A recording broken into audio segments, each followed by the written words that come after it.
Hello students, जैसा कि पिछले वीडियो में हमने नोटपैड को कंप्लीट किया था और आपको बताया गया था कि नोटपैड एक टेक्स्ट एडिटर सॉफ्टवेयर है। टेक्स्ट एडिटर सॉफ्टवेयर का मतलब होता है एक ऐसा सॉफ्टवेयर जिसका प्रयोग हम टेक्स्ट लिखकर एडिट करने के लिए अर्थात उसमें बदलाव करने के लिए करते हैं। एक प्रकार का आप टाइपिंग का सॉफ्टवेयर भी कह सकते हैं के लिए प्रयोग किया जाता था।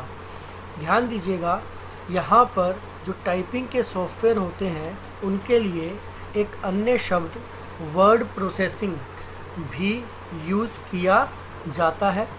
आज के समय में वर्ड प्रोसेसर सॉफ्टवेयर का ही मार्केट्स में अधिक प्रयोग किया जाता है टाइपिंग करने के लिए। उदाहरण के लिए MS वर्ड जो कि बहुत ही फेमस है, पेज मेकर इत्यादि। इन्हीं में कुछ और सॉफ्टवेयर आते हैं जिनका नाम है वर्ड स्टार, वर्ड परफेक्ट या वर्ड पैड। अब हम लोग वर्ड पैड करने जा रहे हैं जो कि आपका विंडोज़ की एसेसरीज़ का भी एक पार्ट है और इसकी वर्किंग काफ़ी हद तक कुछ वैसी ही है जैसी कि नोटपैड की थी। तो अभी अभी हम लोगों ने नोटपैड को कंप्लीट किया है, इसीलिए हम साथ ही साथ वर्डपैड को भी सीख रहे हैं ताकि दोनों ही हमें अच्छे से समझ में आ जाए। तो वर्डपैड को चालू करने का जो तरीका है वो कैसे है, देखिए। स्टार्ट बटन पे क्लिक करेंगे।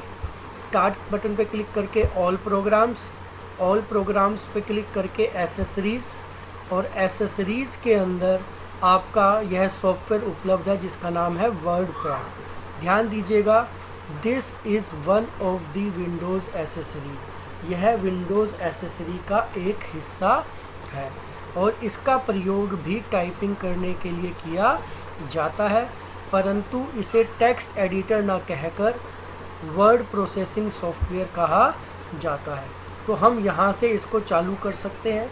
जैसा कि आप देख पा रहे होंगे, यह इसकी स्क्रीन खुल गई है और यहाँ पर ऊपर आप देख पा रहे हो तो इस सॉफ्टवेयर का नाम लिखा आ रहा है वर्डपैड और उसके लेफ़्ट में लिखा हुआ नज़र आ रहा है डॉक्यूमेंट। जैसा कि शायद मैंने आपको पहले भी बता रखा है कि ये जो टॉप पोस्ट लाइन होती है जिसके अंदर सॉफ्टवेयर का नाम और फाइल का नाम, एट प्रेजेंट तो फाइल का नाम यहाँ डॉक्यूमेंट है, लेकिन जब हम अपने कार्य को सेव कर देंगे तो ये यहाँ पे बदल जाएगा। डॉक्यूमेंट के स्थान पर जो भी आप नाम देंगे वो यहाँ पर दिखाई देगा, आपको लिखा हुआ नज़र आएगा। तो इस लाइन को जिसके अंदर ये सब जानकारी लिखी नज़र आती है, साथ ही राइट हैंड कॉर्नर में क्लोज़ का बटन, रीस्टोर का या मैक्सिमाइज़ का बटन, ये देखिए अगर मैं इसे छोटा कर दूं तो यह बटन बदल के मैक्सिमाइज़ में चेंज हो जाता है, और अगर मैं इसको पूरी स्क्रीन पे बड़ा कर दूं तो यही बटन बदल कर रीस्टोर डाउन में चेंज हो जाता है। और तीसरा बटन मिनिमाइज़ का उपलब्ध होता है।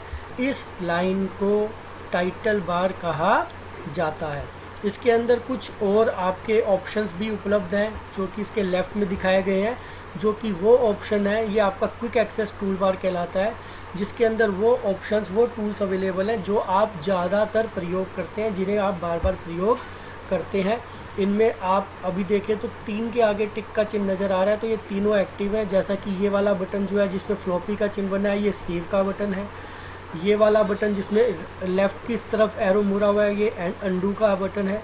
और एक अन्य जो नया बटन है यहाँ पर, जिसका नाम आपने शायद पहले नहीं सुन रखा, ये राइट साइड में जो एरो मुड़ रहा है, इसे रीडू कहा जाता है। आपने न्यू सुना होगा, ओपन सुना है, ये सब हमने नोटपैड में काम किया हुआ है। इसके अलावा प्रिंट भी सुना होगा, क्विक प्रिंट एक ही तरह की ऑप्शन है। तो ये कुछ बटन्स उपलब्ध हैं जो कि यहाँ पर उपलब्ध हैं। इसके नीचे की ये वाली लाइन देखिए, ये ऊपर वाली लाइन क्या कहलाती है, टाइटल बार। इसके नीचे की ये वाली लाइन कहलाती है रिबन। ये पूरी की पूरी लाइन क्या कहलाती है, रिबन। रिबन के अंदर यहाँ पर अगर आप देख रहे हो तो एक नाम लिखा हुआ है होम और दूसरा नाम लिखा हुआ है व्यू।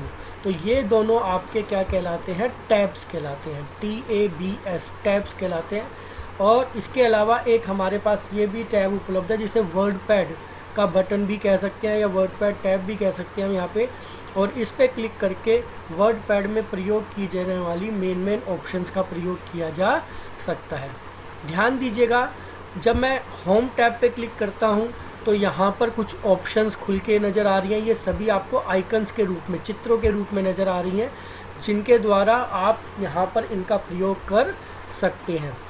इन आइकन्स के नीचे कुछ नाम भी लिखे हुए हैं, जैसे कि ये लिखा हुआ है क्लिपबोर्ड, इसके साथ लिखा हुआ है फ़ॉन्ट, फिर यहाँ लिखा हुआ है पैराग्राफ, इंसर्ट और एडिटिंग। तो ध्यान दीजिएगा, इन्हें ग्रुप्स कहा जाता है। एक टैब के अंदर कई ग्रुप्स हो सकते हैं। उदाहरण के लिए यहाँ पर 5 ग्रुप्स उपलब्ध हैं, 1 2 3 4 और 5। इसी तरीके से जब मैं व्यू टैब पे क्लिक करता हूँ तो 1 2 3 ग्रुप्स उपलब्ध हैं। तो ये जो नीचे लिखे गए नाम हैं, इन्हें ग्रुप्स कहा जाता है। इनके अंदर सेट ऑफ कमांड्स या सेट ऑफ ऑप्शंस होती है, जिनका प्रयोग आप कर सकते हैं वर्डपैड को प्रयोग करने के लिए। अब एक एक करके अब हम इन्हें सीखने जा रहे हैं कि ये क्या होते हैं। ये जो लाइन जिस पे 1 2 3 4 आपको लिखा हुआ नज़र आ रहा है, इसको कहा जाता है रूलर। क्या कहते हैं इसको? रूलर। और ये जो वाइट एरिया है जिसके अंदर आपको ये ब्लिंकिंग लाइन नज़र आ रही है, जैसा कि आप जानते होंगे, इसको इंसर्शन पॉइंट कहते हैं। हमने पहले भी पढ़ा है इसको नोटपैड के अंदर। इस जगह को, जिसके अंदर हम काम करते हैं, इस जगह को डॉक्यूमेंट एरिया कहा जाता है। ये वो जगह है जहाँ पर हम अपने डॉक्यूमेंट को बनाते हैं, लिखते हैं, तो ये डॉक्यूमेंट एरिया कहलाता है। चलिए फर्स्ट हम वर्डपैड बटन को सीखने जा रहे हैं कि वर्डपैड बटन क्या है। देखिए लिखा भी आ रहा है, click here to open, save और print and to see everything else you can do with your document.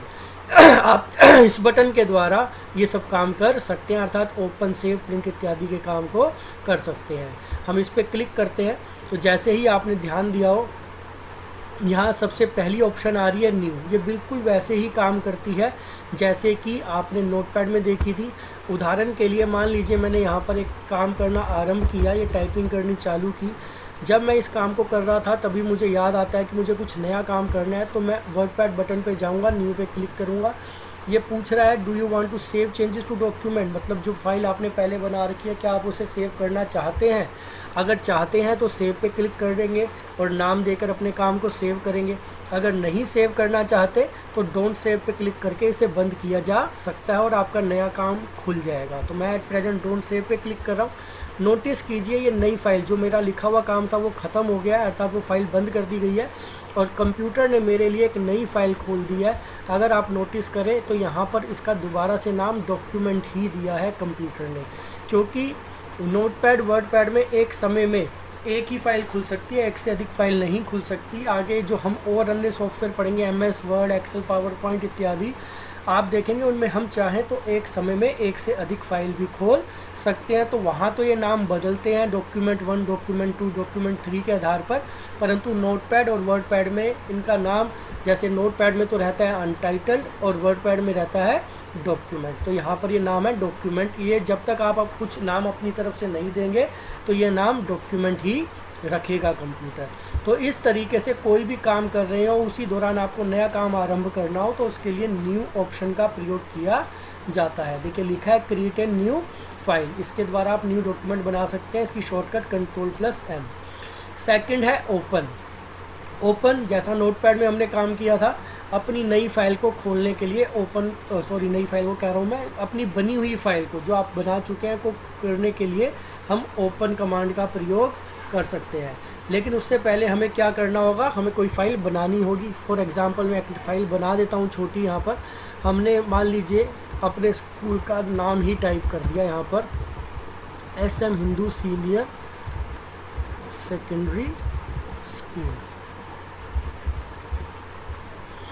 इसके साइज़ को मैं थोड़ा बड़ा कर देता हूँ। आपको पता होगा ये साइज़ का बटन है, तो मैं इसको यहाँ से बड़ा भी कर सकता हूँ। अब आप कहेंगे जी बड़ा नहीं हुआ, तो इसमें हमें सेलेक्ट करना होगा। नोटपैड में तो बिना सेलेक्ट किए भी बड़ा हो जाता था, सारा ही काम एक जैसा होता था, लेकिन यहाँ पर हमें इसको कुछ बड़ा करना होगा, सेलेक्ट करना होगा और उसके बाद बड़ा किया हमने तो ये बड़ा हो गया।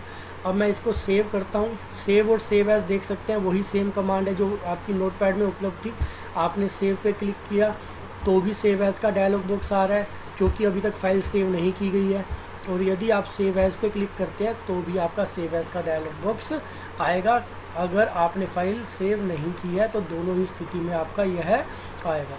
आप इसे किसी नाम से सेव कर सकते हैं। फॉर एन एग्ज़ाम्पल मैंने मान लीजिए यहाँ हिंदू नाम दिया, सेव किया, तो देख सकते हैं जहाँ पहले डॉक्यूमेंट लिखा आ रहा था उस जगह पर अब क्या लिखा आ गया, हिंदू लिखा आ गया।